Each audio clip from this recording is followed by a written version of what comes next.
Oke, assalamualaikum warahmatullahi wabarakatuh. Nah, Waalaikumsalam. di sini kami kedatangan tamu ya.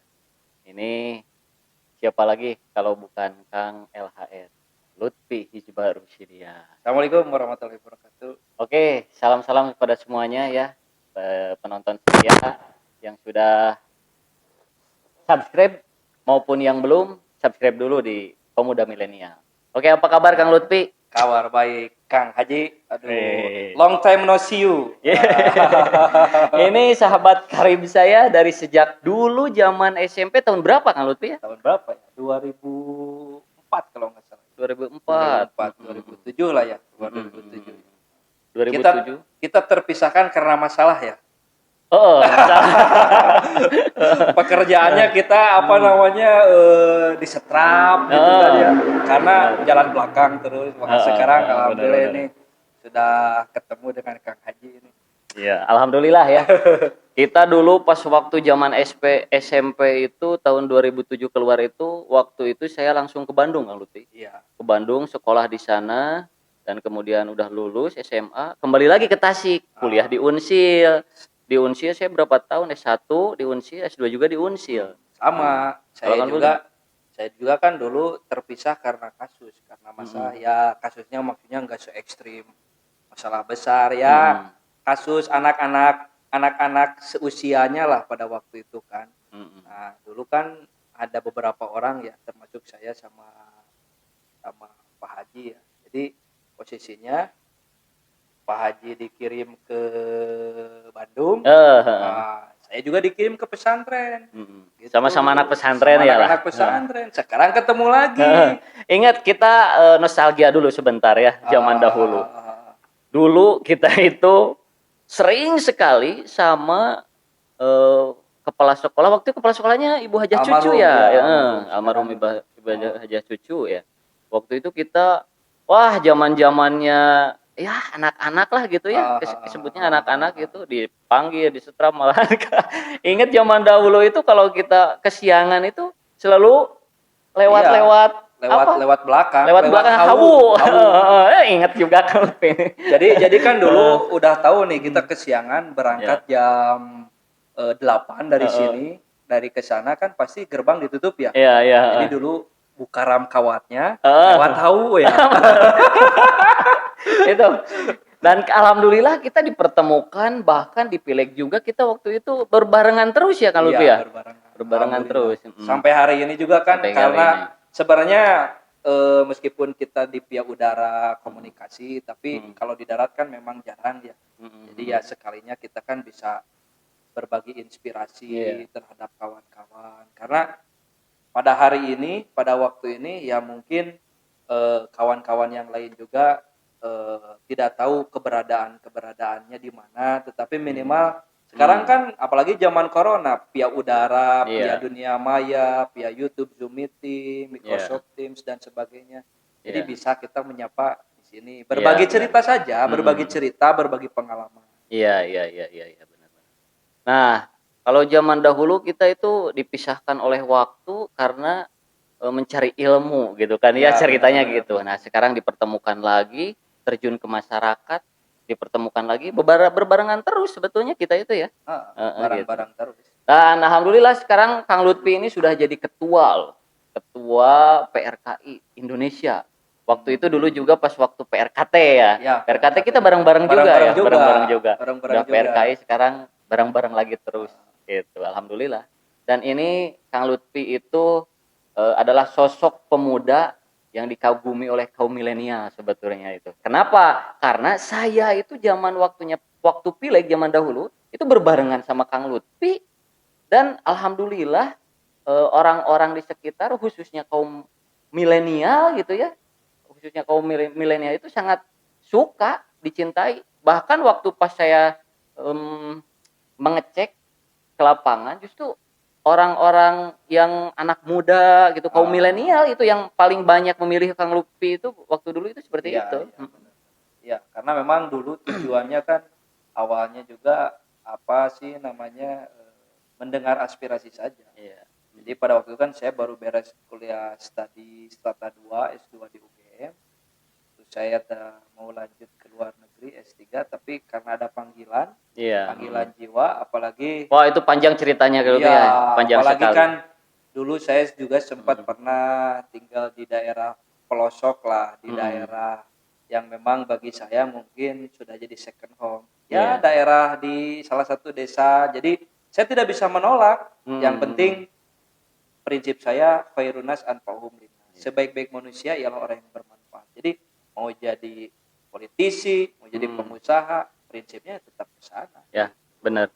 Berawal dari dulu itu kalau nggak salah berawal dari HCR ya. Kita flashback lagi ke belakang. Berawal dari organisasi kita kecil-kecilan dulu itu waktu zaman-zamannya geng motor kalau nggak salah ya.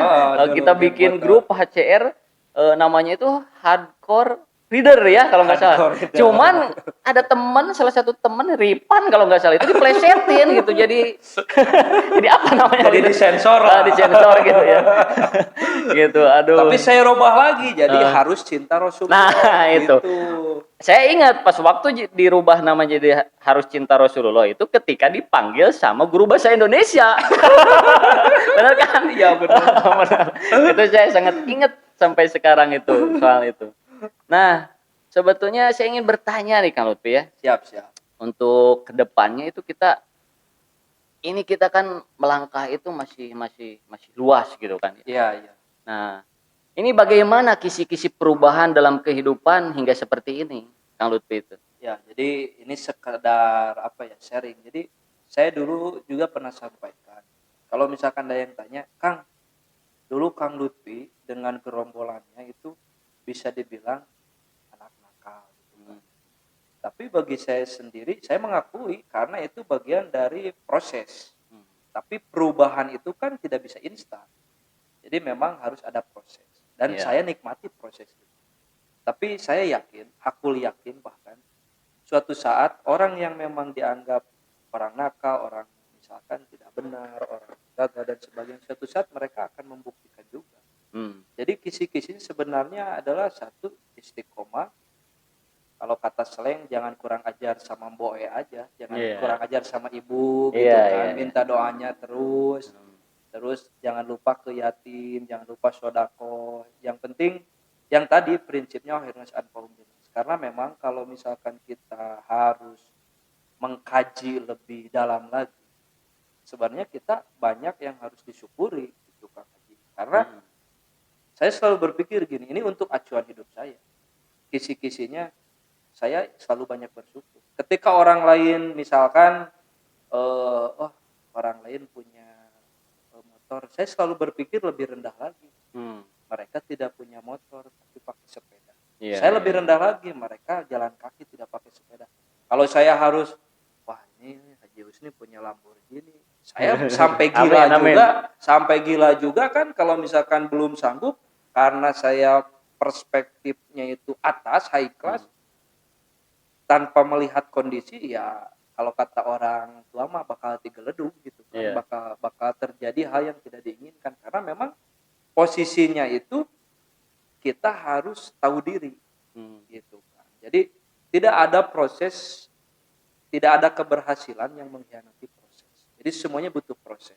Jadi kisi-kisinya yang tadi istiqomah, kita humanity dalam sosial dan sebagainya. Insya Allah itu yang akan membawa hidup kita lebih barokah. Jadi kalau kita mengejar hidup lebih pasti tidak akan akhir. Tapi kalau kita mengejar hidup cukup, ya mungkin itu yang harus disyukuri. Tapi yang saya heran gitu kan, tapi maaf ini berbicara ke belakang lagi gitu. Kita itu kan berdua dulu itu dianggap dicap lah istilahnya itu dicap nakal gitu. Tapi sekarang yang saya pandang itu Kang Lutfi udah berhasil lah segini mah. Kenapa saya katakan berhasil? Oke lah katakan di pileg kemarin gagal. Tapi Kang Lutfi adalah sosok seseorang yang tidak pernah melupakan tim sesnya. Malahan yang saya lihat di daerah-daerah saya itu orang yang sudah jadi itu udah lupa. Justru yang tidak jadi seperti Kang Lutfi itu mengurus anak-anak, mengurus mereka-mereka yang sudah jadi tim ses waktu itu. Nah, kenapa saya bisa menyebut seperti itu? Karena inilah jiwa sukses itu dari sini. Gitu. Kenapa saya berbicara waktu itu kan pernah dulu, itu mah Husni sama Lutfi itu anak nakal. Tapi lah, ya kan kita setidaknya gitu ya, sekecil-kecilnya saya juga yalah dipandang gitu ya. Kang Lutfi apalagi gitu kan. Nah, ya yang saya heran gitu. Pada kenapa orang-orang dulu itu sebetulnya waktu zaman kita SMP itu berpikirnya seperti itu. Tapi berbalik lagi, orang-orang yang ranking 1, juara umum dan sebagainya. Coba lihat gitu ya. Betul. Nah, jadi memang itulah yang disebut dengan apa ya? Bisa dibilang mungkin seleksi alam ya, hukum alam. Jadi ketika kita berbuat baik kepada orang lain, saya yakin Allah akan membalas kebaikan-kebaikan kita. Jadi saya selalu ingat kata guru-guru saya, bukan prinsip ya, petuanya Sultan Syekh Abdul Qadir Al-Jailani, simpan raga pada dunia dan hati pada akhirat. Saya selalu berpikir, meskipun kata tadi Kang Husni, saya ikut kontestasi pileg, meskipun dalam artian sistem mungkin gagal, dalam artian gagal juga entah dicurangi ya, tahu gitu. Apa kalau alam lah, hanya Allah yang tahu. Tapi kan kita sebagai generasi pelurus, generasi penerus bangsa, kalau kita hanya sebatas stuck di sana, bagaimana kita memperlihatkan bahwa anak muda itu adalah agent of change? Makanya dari itu saya selalu berpikir, contoh kata tadi Kang, tim saya, alhamdulillah, meskipun saya tidak mengklaim seluruh tim saya atau orang yang kalau dekat dengan saya itu semuanya bisa diajak bekerja sama dengan saya. Saya juga hanya bisa berproses. Tapi apa yang saya punya, apa yang saya rasakan, apa yang saya dapatkan, bagaimana caranya mereka harus merasakan juga kenyamanan itu, nikmatnya seperti bersama-sama. Jadi jangan hanya sebatas datang ada butuhnya. Nah itu mah berarti prinsipnya seperti company zaman Belanda, dia datang ada butuhnya. Mau pileg 5 tahun sekali, cuman diiming-imingi duit. Benar. Ya kan? Mau jadi mau nggak jadi, masa bodoh, gua kan udah ngasih lu duit kemarin, satu suara gocap misalkan. Tapi prinsip saya nggak seperti itu. Emang rata-rata kayak gitu semua calon itu. Betul, makanya apalagi sekarang menghadapi pilkada, sudah pasti ada serangan fajar dan sebagainya. Kalau masyarakat cerdas, pasti mereka memperhitungkan seperti itu. Jadi saya, contoh misalkan nih, saya posisi ketika sedang pileg, banyak orang-orang yang berjuang untuk memenangkan saya.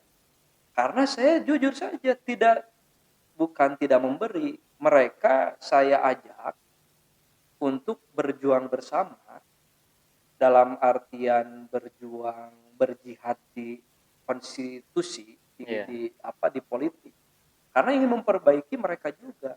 Nah, ketika saya iming-imingi, kamu dukung saya, nanti saya kasih kamu ini, mereka akan bekerja bukan pakai hati, tapi pakai value, pakai materi.